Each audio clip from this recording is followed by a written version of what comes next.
Las opiniones y comentarios dados en este espacio son responsabilidad única y exclusiva de quienes las emiten. En ningún caso compromete al Canal TRO.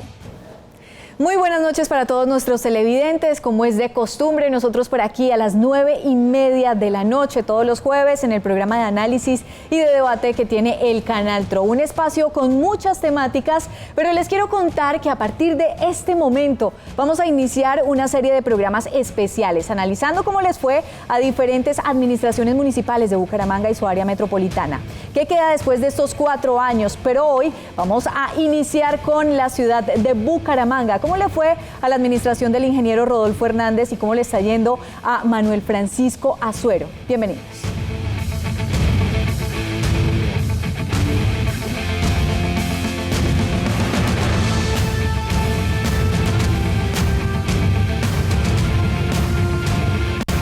Aquí comienza Golpe de Opinión con María Angélica Marín. Es un gusto saludar a todas las personas que se conectan a esta hora desde diferentes ciudades en Colombia y nos ven desde cualquier parte del mundo a través de www.canaltro.com. Como les venía diciendo, hoy vamos a hablar de la administración, de todas esas cosas que deja la administración municipal de Bucaramanga después de 4 años, y por eso tenemos al alcalde de la ciudad de Bucaramanga, Manuel Francisco Azuero. Gracias, alcalde, por aceptar la invitación. María Ángel, buenas noches. Muchísimas gracias a ustedes por invitarnos. Un saludo para usted, para su equipo y para toda la audiencia del Canal TRO. Bueno, alcalde, yo le voy a pedir un favor. Generalmente yo presento a todos los invitados, pero sí quiero que usted me presente a su equipo de trabajo, a las personas que ha traído hoy para hablar de diferentes gestiones que se han adelantado en estos 4 años. Pues mira, me acompañan 3 coequiperos excepcionales: Ana Leonor Rueda, la secretaria de Educación del municipio, el director del Instituto Municipal de Cultura y Turismo, el doctor Néstor Rueda, y el arquitecto Iván Acevedo, director del taller de arquitectura, que es un equipo dedicado a concebir proyectos de transformación urbana en la ciudad. Y vamos a hablar más adelante acerca de toda esta gestión que han adelantado estos invitados, pero antes de entrar en materia y de hablar de ese informe de gestión, de todos esos proyectos que se adelantaron en estos 4 años, queremos que ustedes vean un informe que ha preparado nuestra compañera Claudia Sandoval, analizando un poco la temática y todos estos proyectos que se llevaron a cabo en estos años. Veamos. Hace 4 años, Rodolfo Hernández, candidato por el movimiento independiente Lógica, Ética y Estética, se convirtió en el nuevo alcalde de Bucaramanga, acto que dio sorpresa y puso en expectativa en especial a las tradicionales clases políticas. Una vez el ingeniero ocupó el cargo, tomó las banderas de la anticorrupción y con su manera directa de hablar, logró ganar el cariño de los bumangueses, siendo este uno de los logros que realza a esta administración. Aquí la alcaldía ha emprendido una labor que es muy importante en 2 niveles: un cambio cultural de las prácticas políticas que se ve evidenciado en los resultados electorales, en donde las pequeñas mafias electorales perdieron su capacidad de cooptar clientelismo, pero que además se materializa en logros concretos, como por ejemplo aumentar la cantidad de oferentes, que hoy es 42 oferentes por proceso de licitación. El generar espacios dignos y de calidad es uno de los ejes que hoy gran parte de los ciudadanos que dicen haber sido invisibles en otras administraciones aplauden. 100%. Pero no son aplausos lo que recibe la administración de Lógica, Ética y Estética cuando se habla de movilidad e inseguridad, ya que esos problemas se han mantenido en la ciudad. Las iniciativas en seguridad no hemos sentido que manifiesten una mejora significativa en la calidad de vida de los ciudadanos. La gente se siente mucho más insegura de lo que la ciudad realmente es. Sigue el mismo caos vial, la misma dirección de tránsito es una entidad paquidérmica que tiene que transformarse. El sistema Metrolínea que sigue también dando tumbos. En la movilidad tenemos digamos, el balance es, podría decir que se han hecho algunos esfuerzos, pero el balance podría decir que es negativo en materia de lo que se considera la movilidad sostenible. Al finalizar un gobierno siempre salen a flote cifras, deudas, estado de obras, avances o progresos que permiten calificar si fue buena o mala la gestión del alcalde.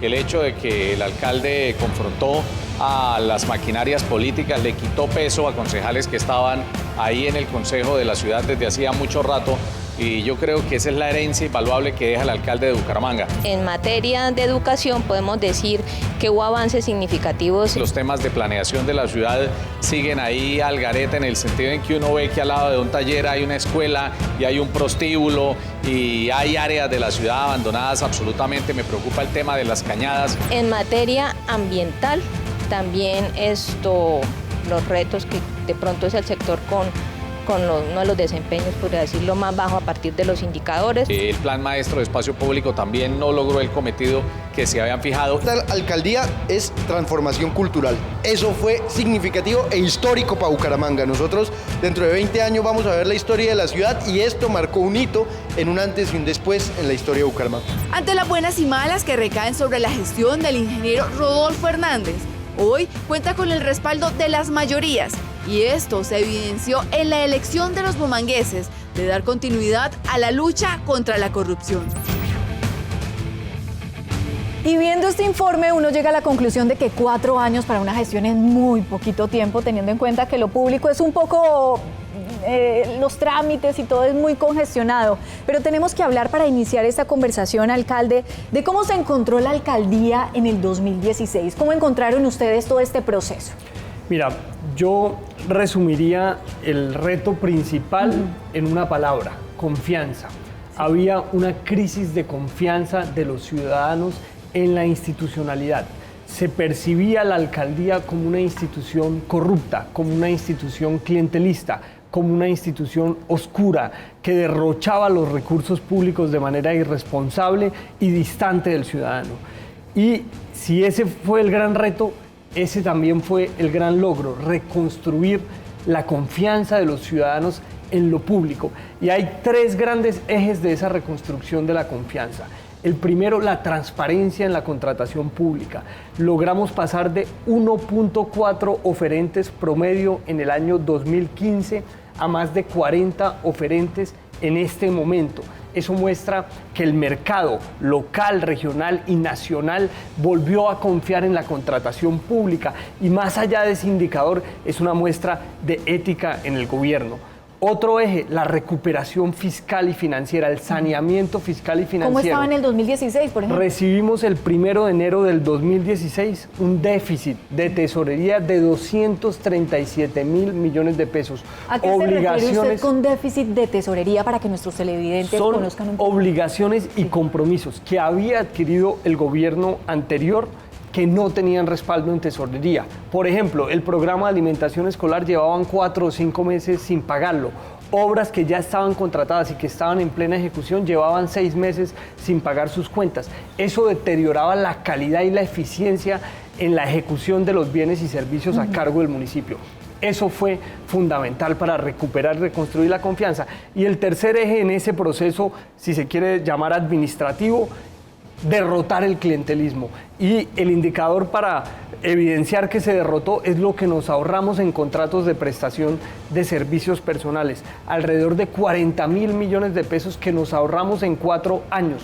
¿Por qué? Porque antes esa contratación no respondía a las necesidades de la ciudad ni a las necesidades de los bumangueses, respondía al apetito politiquero, voraz y corruptos de unos cuantos concejales y unos cuantos congresistas que tenían secuestrada a la alcaldía, que utilizaban las secretarías para aceitar maquinarias y promover intereses electorales y no para trabajar por el bienestar de los bumangueses. Ahora, esa lucha contra la corrupción, que se resume en esos 3 pilares, no era un fin en sí mismo, era un medio para poder dedicar los recursos públicos a una agenda de transformación urbana y social de la que seguramente vamos a hablar en este programa. Y fue muy difícil porque ustedes tuvieron un plan de desarrollo y unas propuestas en campaña muy interesantes que eran un poco ambiciosas para muchos de los santandereanos y de pronto se quedaron en el camino algunos objetivos debido a ese déficit que usted encontró y que el ingeniero Rodolfo Hernández encontró, por ejemplo, en el 2016, ¿podríamos decir? Sí, porque María Ángela, hasta el último día la administración anterior, lo digo con respeto pero con claridad, ocultó la información y quiso hacerle creer a la ciudad que no era cierto el déficit. Cuando nosotros llegamos y lo demostramos, y no solo lo demostramos con palabras, sino que lo decretamos en un programa autónomo de saneamiento fiscal y financiero, decimos, mire, preferimos aplazar la ejecución y el cumplimiento de ciertos proyectos o de ciertas iniciativas del movimiento cívico, lógica, ética y estética, que seguir llevando la ciudad a un escenario crítico de crisis fiscal y financiera. Entonces tuvimos que dedicar los recursos, sobre todo los del primer y los del segundo año, a sanear las finanzas para recuperar no solo la confianza, sino la capacidad de invertir. Por eso los ciudadanos han visto cómo se han multiplicado las obras en los últimos 24 meses, y también es una excelente noticia para la ciudad que el próximo alcalde, el ingeniero Juan Carlos Cárdenas, llega con un escenario financiero saludable, sólido, que va a permitir apalancar grandes proyectos. En este momento, la calificación de riesgo financiera del municipio de Bucaramanga es AAA en el largo plazo, que es la más alta que puede obtener una entidad territorial. Fitch Rating. Ahí Fitch estamos. Ratings. Muy bien, vamos a analizar un poco toda esta situación que nos muestra el alcalde, y muchos de los bumangueses en la calle quieren hacerle algunas preguntas. Vamos entonces a conocer qué preguntan en la calle los bumangueses con respecto a la administración municipal de Bucaramanga. Veamos. Señor alcalde Rodolfo Hernández, mi pregunta es la siguiente: ¿qué pasó con los 20.000 hogares felices que usted se comprometió en su plan de gobierno y que debieron haber quedado en el plan de desarrollo? Pero también se le pregunta la reubicación del asentamiento Gallineral por orden judicial, la de Villarrosa y la del barrio Campo Hermoso. Entonces mi pregunta es puntual: ¿seguiremos esperando en el próximo gobierno el cumplimiento de los 20.000 hogares felices? Gracias. Muy bien, trasladamos entonces la pregunta de este ciudadano al alcalde. Mira, independientemente de la controversia que generó esa propuesta en el año 2015 y después su traducción al plan de desarrollo, en el plan de desarrollo lo que quedó fue una meta de gestión del suelo, que básicamente consistía en utilizar los instrumentos que nos da la norma para habilitar suelo para el desarrollo de proyectos de vivienda. Bucaramanga tiene un déficit de suelo. Eso ha llevado a que de manera informal se construya la ciudad en sectores donde no se deben construir, en los bordes de los ríos, de las quebradas, en los bosques, en zonas muy pendientes. ¿Qué fue lo que hicimos? Hacer un plan estructural zonal que se decretó en el marco del plan de ordenamiento territorial para habilitar la zona norte entre Colorados y el río Suratá. En este momento, los propietarios de esa tierra pueden presentar planes parciales y ya están en ese trámite, lo que en el cortísimo plazo se va a traducir en suelo para hacer grandes proyectos de vivienda de interés social. Cuando nosotros empezamos este gobierno no había ni una sola letra en ese plan estructural zonal, era solo una iniciativa, nosotros la materializamos. Ahora, es cierto que no se construyeron los proyectos porque tiene un trámite bastante dispendioso la norma, pero en este momento está el camino despejado para que esos planes parciales se aprueben y los proyectos se ejecutan y le podamos competir el Estado, el sector privado, la comunidad a la vivienda informal, que no solo no genera unas condiciones dignas para la vida, sino que tiene un impacto muy profundo y muy crítico en el medio ambiente, en la estructura ecológica. Bueno, algo que nos decían también, alcalde, y es esa renovación cultural. La ciudad tiene otra cara después de estos 4 años y son obras que han tenido un gran impacto, pero son de muy corto presupuesto. Hablemos un poco acerca de todo lo que se ha llevado a cabo en materia cultural. Mira, yo voy a hacer una introducción y le doy la palabra a Iván, que ha liderado el equipo de diseño que ha estructurado estos proyectos. Fue una apuesta por la infraestructura social, por el parque, por la biblioteca, por el colegio, por el salón comunal, por la cancha, por aquellos espacios donde el ser humano se desarrolla de manera integral, donde se vive la ciudad entre iguales. Dijimos, el espacio público y también el edificio público es la piel de la democracia, porque allí todos nos encontramos como ciudadanos alrededor de la cultura, de la educación y del deporte. Fue un proyecto aplicando un principio fundamental del gobierno, que es la estética. Iván nos podrá contar más de eso. Bueno, Iván. Hola, ¿qué tal? Gracias. Mira, básicamente lo que nosotros hacemos es trabajar con la comunidad, pero realmente a través de talleres de imaginarios generamos nuevos espacios para que todos, niños, ancianos, mujeres y líderes que en su momento no eran visibles, puedan aportar lo mejor para la comunidad. Y esto es, por ejemplo, ¿para qué tantas canchas de fútbol si necesitamos áreas de juego infantil para niños de 0 a 5 años? No existían en la ciudad. Entonces ahí empezamos a equilibrar la balanza. Esas personas que no tenían ni voz ni voto en los espacios empiezan a tenerlo. Cuando usted dice estas personas, bueno, ¿cuántas personas conforman este taller de arquitectura? ¿Cómo empezó? ¿De dónde surge la idea? El taller de arquitectura es un equipo pluridisciplinar compuesto por arquitectos, ingenieros de todas las categorías, trabajadores sociales, practicantes, estudiantes, y también nos alimentamos de los politólogos, de los administradores de empresas, de los abogados también, porque nosotros tenemos que verificar que todo lo que hacemos está bajo la ley, por lo menos establecer que un terreno es completamente viable para llegar a ser o remodelar un parque o un equipamiento. Este equipo lo que hace precisamente es integrar lo público, lo comunitario, las instituciones y la comunidad. Todos estos conceptos abordan a nuestro grupo y nosotros lo que hacemos es construir un imaginario ya técnico colectivo para llevarlo al diseño. Y este diseño se hace con máxima estética, máxima técnica y también vigilando y cuidando todo lo que tiene que ver con el desarrollo de presupuestos y especificaciones. Que eso ya le corresponde entonces ese proceso de contratación a la Secretaría de Infraestructura y ya ustedes ahí hasta ahí dejan el trabajo. Interesante, más adelante vamos a hablar de eso porque vamos a hacer una pausa y al regreso estaremos hablando de impresionantes obras que tienen que ver con la educación y también con el cambio cultural que ha tenido la ciudad de Bucaramanga en estos últimos 4 años. Ya volvemos.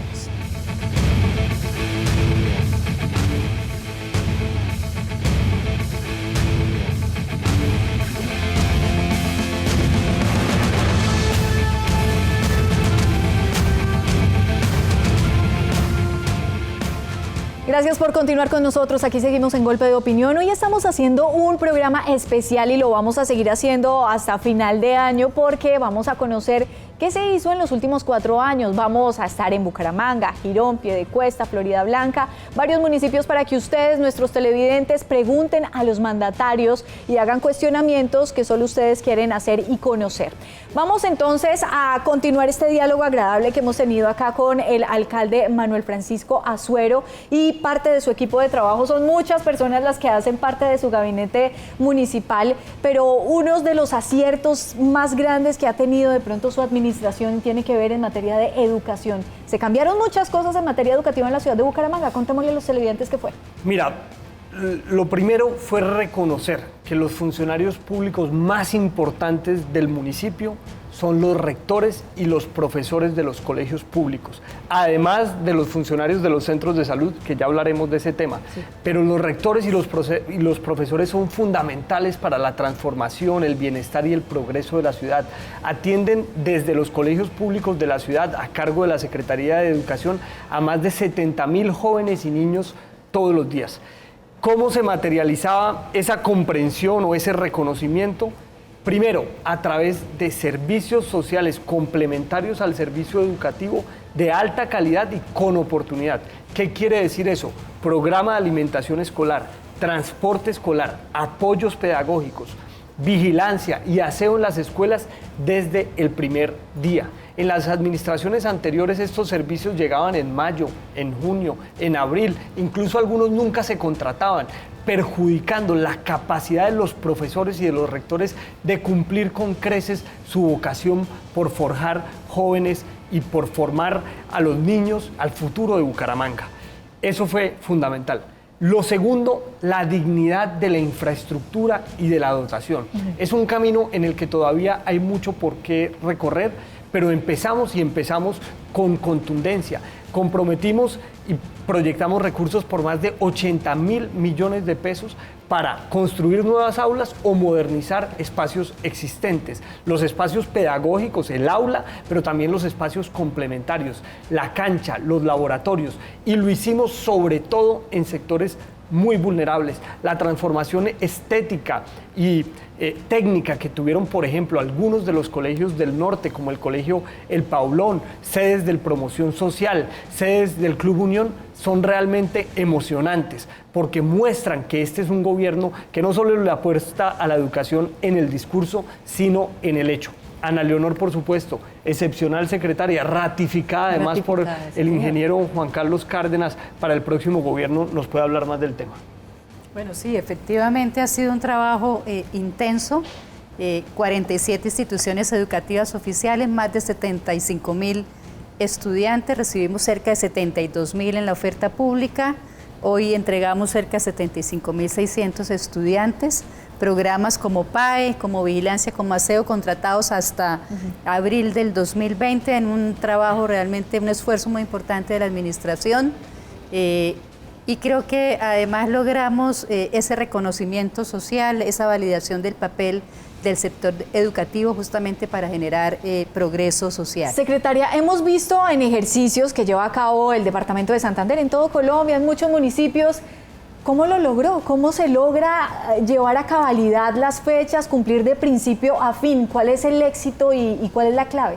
Bueno, básicamente contar con un equipo asesor, asesor en contratación, por ejemplo, el ingeniero Rodrigo Fernández, que nos dio línea permanente, la voluntad política del ingeniero Rodolfo Hernández y de su jefe de gobernanza, porque para temas de transparencia solamente se necesita querer efectivamente ser transparentes y un trabajo riguroso y un equipo también en la Secretaría muy juicioso y por supuesto mucho trabajo detrás del escenario, detrás de bambalinas, para que al final del ejercicio pues tengamos un proceso educativo mucho más robusto.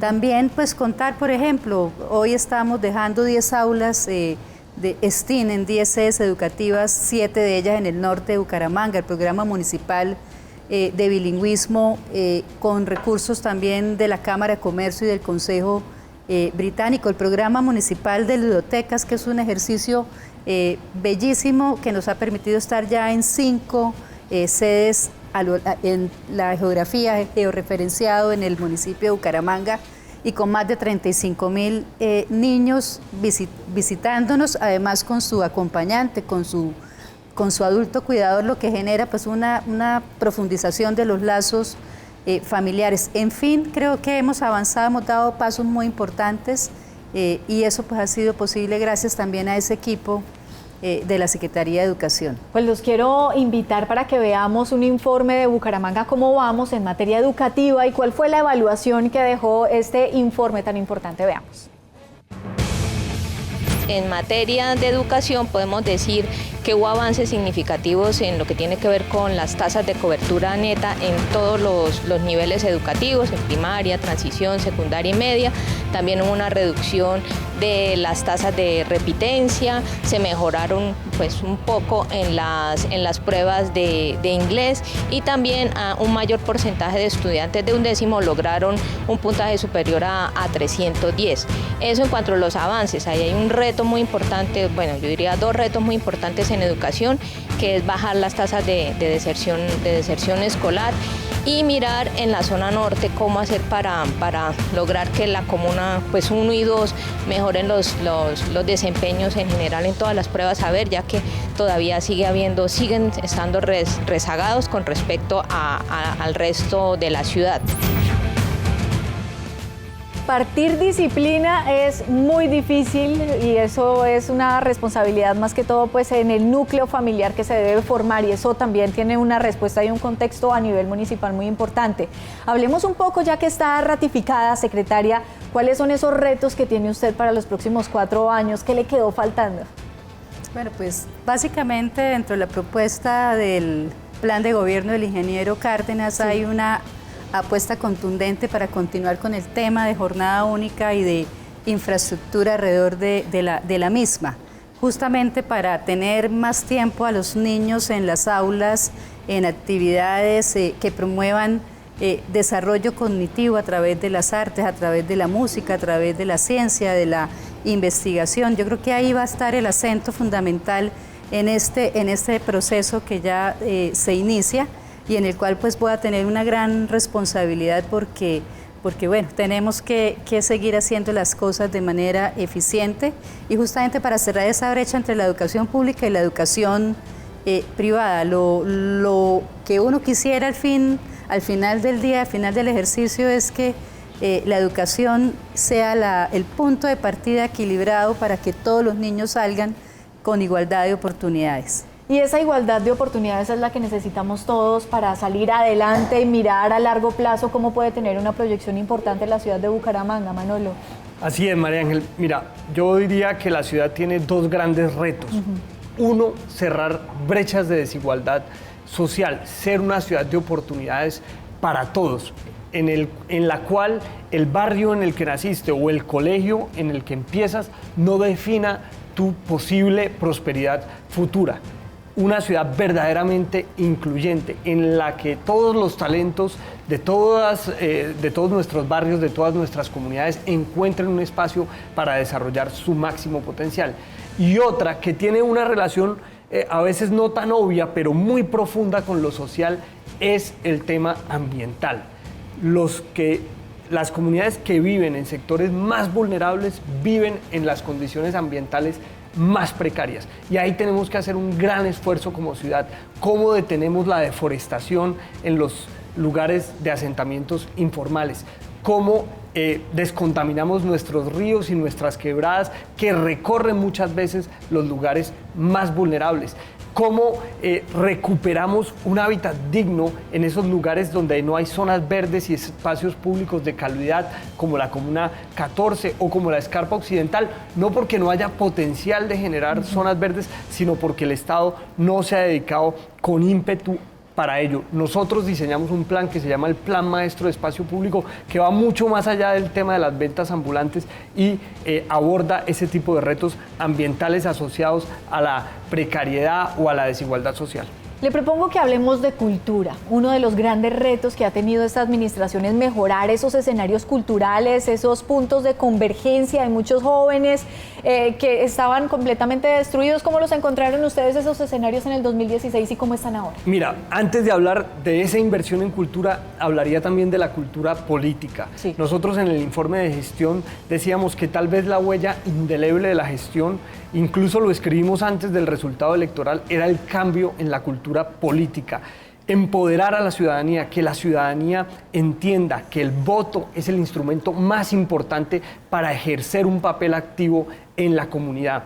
Eso debe trascender este gobierno y los futuros gobiernos para que siempre los ciudadanos, los bumangueses, decidamos con base en ideas, en convicciones, en principios, en una visión o en información sobre la ciudad, sus problemas y sus retos.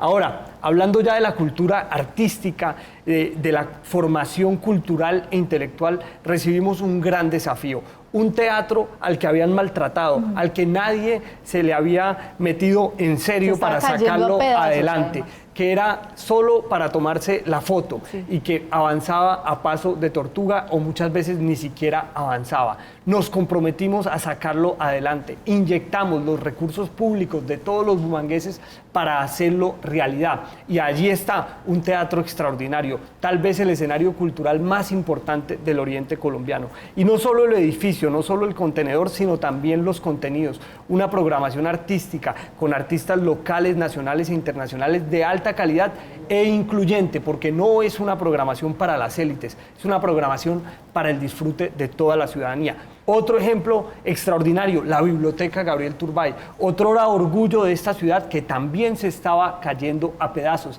La corrupción se la había robado y la reconstruimos desde las cenizas para que vuelva a ser, a partir de este 2019 en que culminan las obras, un centro del desarrollo cultural, intelectual y educativo de Santander. Y un ejemplo más, ya el doctor Néstor hablará con más detalle del tema, la estación del ferrocarril del Café Madrid, un patrimonio de nuestra historia que estaba literalmente en las cenizas, que estaba cayéndose, que servía como un punto para la delincuencia y no lo que es ahora, que es un punto para el arte, para aprender a través de la lúdica. Tenemos una sede de la Escuela Municipal de Artes en esa estación que restauramos y una sede del Programa Municipal de Ludotecas. Néstor puede hablar mucho mejor que yo de esto, fue el líder de esa transformación.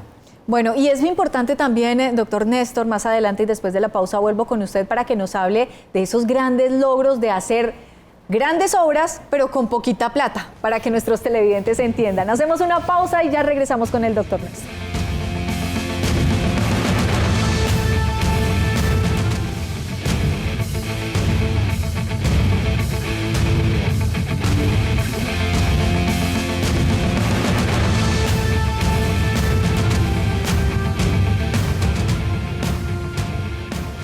bien, gracias por continuar con nosotros. Aquí mientras estábamos en comerciales, seguimos charlando y hablando de muchas cosas y grandes logros que nos han traído nuestros invitados en cabeza de Manuel Francisco Azuero, alcalde de la ciudad de Bucaramanga. ¿Qué se ha hecho durante estos 4 años para los televidentes que acaban de llegar a esta señal? Vamos a hablar con el director del Instituto Municipal de Cultura y Turismo de la ciudad de Bucaramanga para que nos hable acerca de unas interesantes convocatorias que se están llevando a cabo para abrir ese espacio a que todos los artistas participen en esas licitaciones.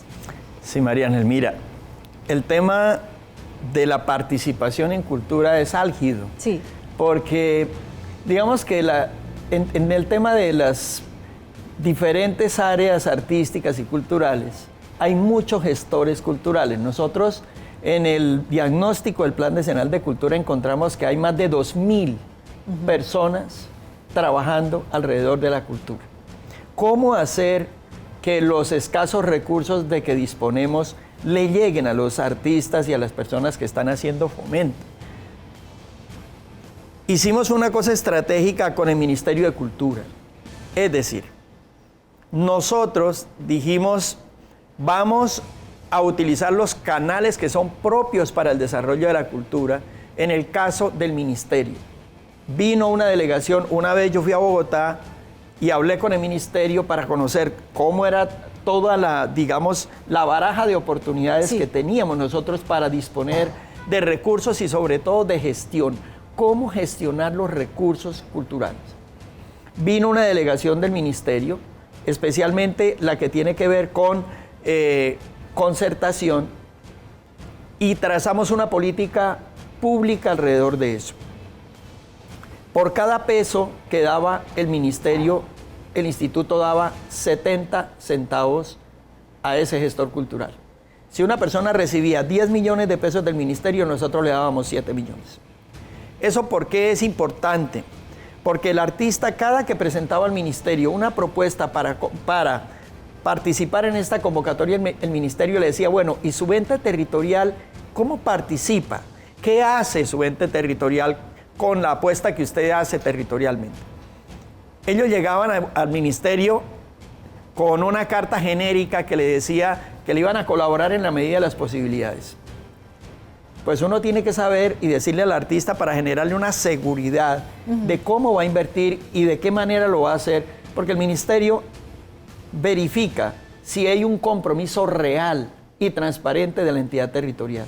Como hicimos ese ejercicio, hemos podido trabajar de manera magnífica con el ministerio, entre otras cosas porque hay algo que tú mencionabas, con poquito cómo se hace bastante. Sí. El ministerio hace una convocatoria nacional, utiliza 2 universidades en Bogotá para hacer la evaluación, o sea, el proceso de selección y la evaluación final. La nacional hace una cosa y la universidad distrital hace otra, o la pedagógica. Entonces nosotros nos quitamos de encima gastarnos 200 millones de pesos en esa convocatoria, que son 200 millones que le llegan directamente a la persona que participa. Esa es una estrategia, digamos, que ha funcionado muy bien porque además hay un nivel de exigencia superior que lo hace el ente nacional, que no tiene nada que ver con ningún interés político ni ningún interés de nadie en la región, en la ciudad, y lo evalúa alguien absolutamente independiente. Luego la persona que clasifica, a veces con el dolor que le produce a uno, algunos que se equivocaron en un papel, que no entregaron suficiente la información, que no pudieron participar siendo eventos importantes.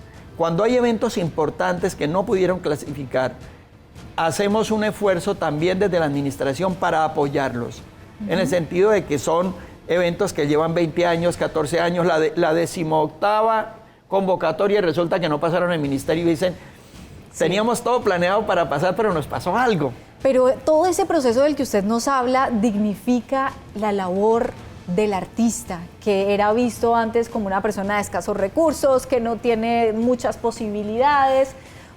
Uno en la casa decía, no, quiero ser artista, me quiero dedicar al teatro. No, ¿cómo se le ocurre? Entonces esa percepción ya ha cambiado un poco, dignificando ese trabajo que realizan desde diferentes escenarios culturales que realizan ustedes. Digamos que la otra modalidad que es más directa y que impacta, creo, muchísimo más desde el punto de vista masivo, es el de la convocatoria pública para participar en la agenda cultural de ciudad. Entonces tenemos varios procesos. Uno que es la convocatoria de estímulos y de becas de estímulos, que está en más o menos 16 modalidades diferentes donde participan todas las posibilidades que tienen los creadores, los gestores, los productores en las diferentes áreas. Ellos tienen una convocatoria anual, a la cual destinamos más o menos unos 1.000 millones de pesos, 900 millones depende. Y hay otras convocatorias que hacemos ya no dentro de ese, digamos, modalidad, sino las de circulación. ¿Cuáles son las de circulación? Son aquellas en las que potenciamos unos lugares extraordinarios que hemos hecho en esta administración, que son las ágoras, por ejemplo, o que es el teatrino, por ejemplo. Acabamos de hacer una del teatrino que está ubicado abajo del puente del viaducto. Y hicimos una convocatoria para tener agenda cultural ahí. La agenda en los parques, la agenda en las ágoras, la agenda en los diferentes lugares y potenciarlos. Eso también lo hacemos por convocatoria pública. Es decir, el Instituto Municipal impuso un mecanismo que es la convocatoria pública para todas las cosas que hacemos. Pero, María Ángel, tú decías ahorita, yo quería ser artista. Y eso también se abordó no solo desde el artista que finalmente se arriesgó a hacerlo, sino desde el que está pensando en serlo, y normalmente las dinámicas económicas o las mismas dinámicas de la educación tradicional los expulsa. Y es la Escuela Municipal de Artes, la EMA. Esa es una gran apuesta por reivindicar el arte como una vocación legítima para los niños y para los jóvenes de la ciudad. En este gobierno, con el liderazgo del doctor Néstor Rueda, se triplicó la cobertura de la Escuela Municipal de Artes. Pasamos de alrededor de 1.000 estudiantes a más de 3.000 estudiantes, con un centro cultural del Oriente dedicado a las artes, que hoy los ciudadanos visitan y escuchan música, ven pintores, ven personas en danza, en teatro, con una sede norte en la estación del ferrocarril y con una estrategia descentralizada de la mano de Ana Leonor en los colegios públicos, y con un proyecto educativo institucional para que no solo sea un lugar recreativo, sino un espacio de formación. La EMA es otro sello de este gobierno que además el ingeniero Juan Carlos Cárdenas ya se comprometió a respaldar, y así como nosotros lo triplicamos de 1.000 a 3.000, él quiere volver a dar un salto triple para que la escuela sea una verdadera plataforma de transformación y de desarrollo cultural de la ciudad. Y habla usted de algo muy importante y tiene que ver con la transformación. Estuvimos en algunos sectores de la ciudad de Bucaramanga y en especial Cristal Bajo. Allí se notan de verdad algunas de las obras que ha dejado esta administración, pero ¿qué dicen los habitantes de este sector? Veamos. Agradecimiento. Este es el sentimiento que conservan y manifiesta la mayoría de familias de Cristal Bajo con la actual administración municipal, por la transformación que viene presentando su barrio. Son 30 años de estar viviendo yo en este barrio, donde no teníamos vía, no teníamos parque, aquí era prácticamente el basurero, no había donde divertirse. En esta administración vimos la construcción de este parque, que esto era un potrero, esto era un baldío, la canalización de la quebrada. Logramos ahorita la construcción de la pavimentación del sector 4 del 5 y ahorita nos están haciendo el sector 5 del sector 5. O sea, se han hecho muchas cuestiones, muchas cosas que verdaderamente le han servido a la comunidad. Por más de 30 años, estas familias han dado la lucha a diferentes dificultades y necesidades, entre ellas el poder legalizar sus predios y estar presentes dentro de las inversiones del municipio. Sí, hubo un abandono total por parte de las administraciones anteriores, que no miraban con buenos ojos estos barrios de estrato 1 porque nos llamaban barrios de invasión, cuando nosotros nunca fuimos invasores. 30 años esperando poder legalizar nuestro barrio y lo logramos. Hoy los habitantes de Cristal Bajo disfrutan con plenitud las diferentes obras que se han y están ejecutando en este sector. Ya se hacen campeonatos para los jóvenes, se hacen campeonatos para mujeres, se hacen campeonatos para adultos. Los niños ya salen los domingos aquí a recrearse, los niños ya salen a comerse un helado, un frappé, que ya por lo menos los mismos vecinos salen a vender así sea un heladito. A eso es a lo que los líderes del Cristal Bajo aplauden y llaman voluntad política, por lo que califican la gestión de la actual administración como excelente, 100% excelente. 100%, 100%. Bueno, y construir sobre lo construido es uno de los legados de la próxima administración municipal que los bumangueses apoyaron contundentemente, y hay que decirlo, y ese fue un respaldo que dieron a propósito a esta actual administración municipal. Mira, yo pienso que es fundamental que haya una continuidad en esa determinación por invertir en la infraestructura social en los barrios históricamente, sistemáticamente excluidos del desarrollo, del progreso y del bienestar de Bucaramanga.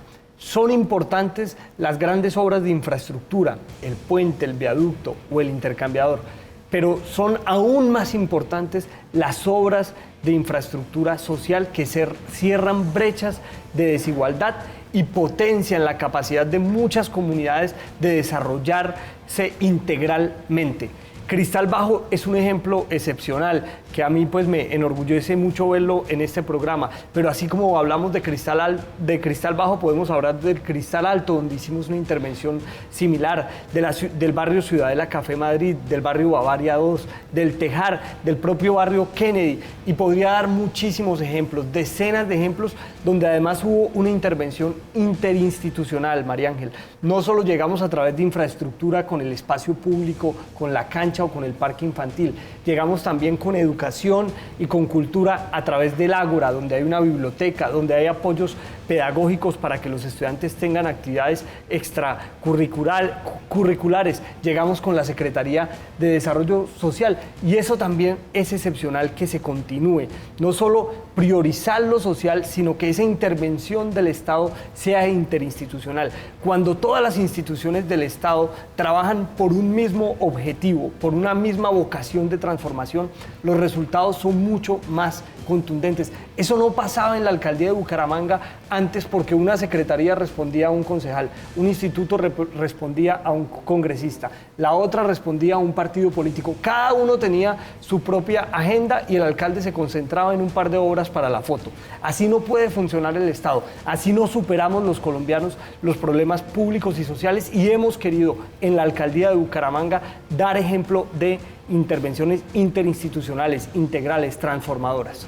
Muy bien, vamos a hacer una pausa y al regreso tendremos nuestro último bloque para que cada uno de ustedes, nuestros invitados, quienes aceptaron muy amablemente venir a nuestro programa, pues nos den una conclusión de qué es lo que le dejan a los bumangueses después de estos 4 años de arduo trabajo, porque son largas jornadas, son tiempo que de pronto dejaron de dedicar a la familia, y a eso se tiene que atener un funcionario público. Ya volvemos.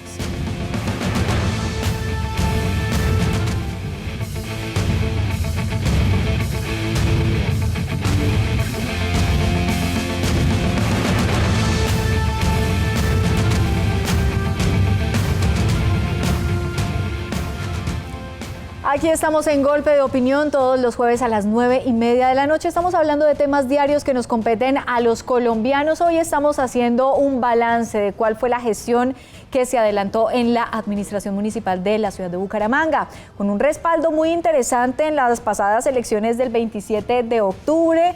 Nuevo alcalde de la ciudad, ingeniero Juan Carlos Cárdenas, que quiere construir sobre lo construido. Y no queremos que esa frase se vuelva de cajón, es que 4 años son muy poco para establecer unas políticas públicas que beneficien a los bumangueses y a cualquier colombiano. Pues vamos a analizar entonces en este último bloque cuáles son esas conclusiones y qué le dejan a ustedes desde su punto, desde el lugar donde trabajaron durante los últimos 4 años a los bumangueses. ¿Qué le dejan entonces ustedes con ese equipo tan interesante que hicieron en ese taller de arquitectura? Dejamos y esperamos continuar. Sí. Altos valores humanos y alto rigor. No se puede ser riguroso si se tienen bajos valores, y no se pueden tener altos valores si se es mediocre. Ambos puntos deben estar a la vez. Y para lograr esto, debemos también aprender a ceder, a enseñar, a coaprender con nuestras personas, con nuestro equipo. Las personas de nuestro taller de arquitectura son personas analíticas. Antes, al inicio no, antes ellos iban un poco perdidos, son muchachos jóvenes, son gente joven. Yo fui esas personas hace 19 años. Sí. Y gracias a esa oportunidad que yo tuve fuera del país, la he podido precisamente lograr entrelazar a mi equipo. Y este equipo lo hace no solamente un equipo que tenga la capacidad de analizar, sino que a la vez tenga la capacidad también de trabajar con los demás. Y con los demás es con la Secretaría de Educación, con Cultura y con todos los demás. Y esto caracteriza a nuestro equipo, Manolo, Ana Leonor y aquí Néstor. Nuestros equipos somos realmente unas personas que velamos por el alto rigor y altos valores de nuestra profesión y con el trabajo con los ciudadanos. Muy bien, interesante. Vamos entonces a escuchar al doctor Néstor. Bueno, ¿qué le dejamos nosotros a Bucaramanga? Primero, una biblioteca espectacular, funcional, va a tener seguro unas visitas permanentes porque va a quedar con una alta tecnología. Tenemos una red de bibliotecas, recibimos 3, vamos a entregar 23 y eso impacta directamente a las comunidades, en los barrios, en los diferentes lugares donde nosotros estamos haciendo los procesos de lectura, escritura y oralidad. La Escuela Municipal de Artes es la joya de la corona del Instituto Municipal de Cultura, que tengo que decirlo, y uno a veces no cree ni uno mismo todo lo que hemos hecho. El viernes, el miércoles y jueves pasado hasta el sábado estuvo una persona que maneja la red de orquestas en Medellín. Estuvo trabajando con la EMA y dijo una cosa que a mí me sorprendió mucho. Me dijo, mire, yo me voy inmensamente emocionado de Bucaramanga porque nosotros en Medellín llevamos 30 años trabajando y no hemos conseguido lo que ustedes han conseguido en 3. Es decir, tener una infraestructura integrada en los procesos de formación de cultura que ustedes sí han conseguido. Nosotros hemos hecho en Medellín muy bonitas infraestructuras para música, otras para teatro, pero todas separadas. Ustedes han logrado integrar todo esto y lo han logrado integrar con las comunidades, que es un trabajo que yo voy a tener que venirme a aprender a Bucaramanga. Entonces, uno mismo a veces no cree. Ahora, el Teatro Santander, una agenda cultural potente, con un, digamos, escenario fantástico que hace que Bucaramanga entre por la puerta grande de la oferta cultural en Colombia, así como la Sala Julio Mario Santo Domingo o el Teatro Colón. Es decir, nos tenemos que sentir orgullosos de lo que tenemos regionalmente. Bucaramanga es el epicentro de la cultura regional del oriente colombiano. Doctora Ana Leonor. Bueno, yo recibí una secretaría que en temas de organización estaba en el puesto 86. Voy a entregarla en los primeros 5 lugares en temas de administración de la planta docente. Por ejemplo, encontramos maestros que iban a cobrar, pero que no estaban cumpliendo con sus obligaciones en el año 2016.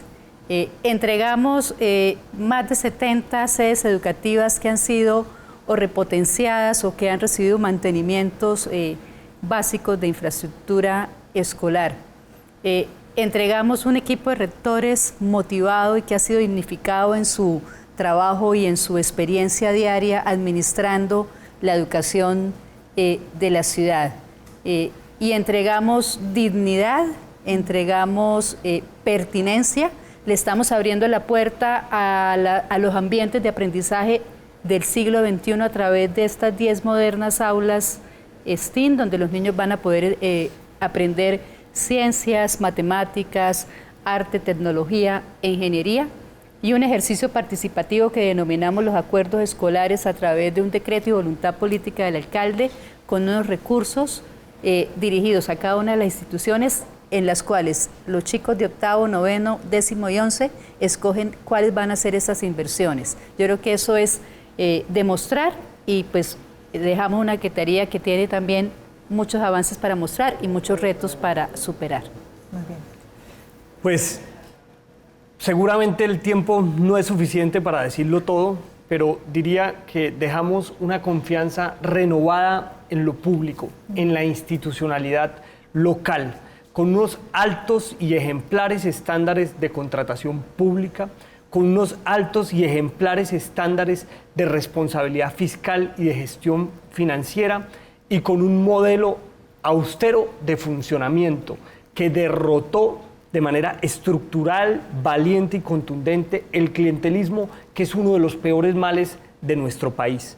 Además de eso, una infraestructura social renovada, modernizada, que va a impactar por los próximos años de manera profunda el desarrollo y el bienestar de los bumangueses. Me refiero a una red de parques modernizada, de alta calidad, sobre todo en los sectores más vulnerables.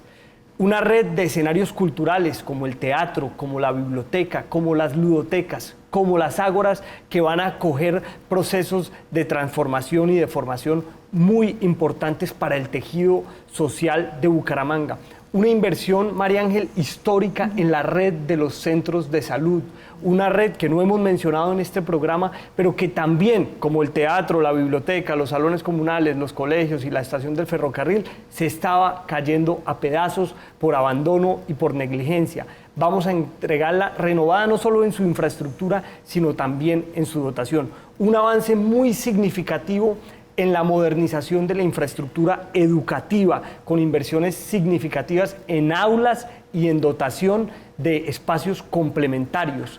Asimismo, una apuesta notable en escenarios deportivos, con la recuperación del club de tenis del Parque de los Niños, la modernización del estadio de atletismo y unos mantenimientos muy significativos en escenarios muy queridos por los bumangueses, como el estadio de softball, el Polideportivo Ciudad Bolívar. Y adicionalmente a esa apuesta por la infraestructura y la dotación social, una agenda de programas sociales que estoy seguro se van a mantener no durante los próximos 4 años, sino durante décadas. La Escuela Municipal de Artes, el Programa Municipal de Bilingüismo, el Programa de Alimentación Escolar, el Programa de Apoyos Pedagógicos. Queda la vara muy alta para que les sigamos garantizando a los bumangueses desde lo público una política social de alta calidad, digna. Y no quiero dejar acabar mi intervención sin mencionar otro legado, que son planes urbanos de largo plazo. Eso tal vez es lo que menos los ciudadanos conocen, pero es fundamental. Esta administración entendió que no es posible resolver los problemas más complejos de la ciudad si no se estructuran planes que trasciendan a varios gobiernos. Y allí están consolidados el Plan Integral Zonal del Norte, Ciudad Norte, sí. Ciudad Jardín, la estrategia de la bicicleta, que es un tema que generó mucha controversia, pero que es transformador y necesario abordar con rigor y con decisión.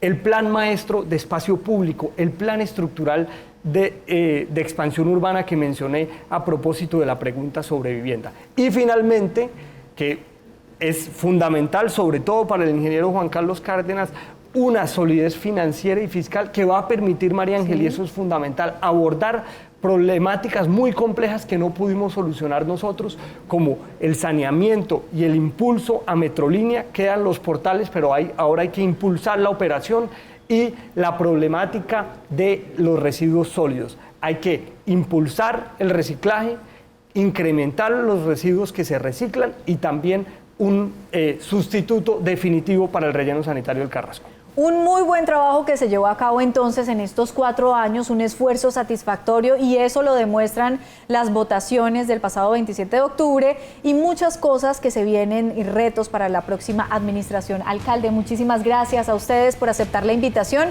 Esperamos que no sea la última vez que estén ustedes por acá en este espacio para hablar de temas que nos competen a todos como ciudadanos. Feliz noche para todos, gracias por acompañarnos.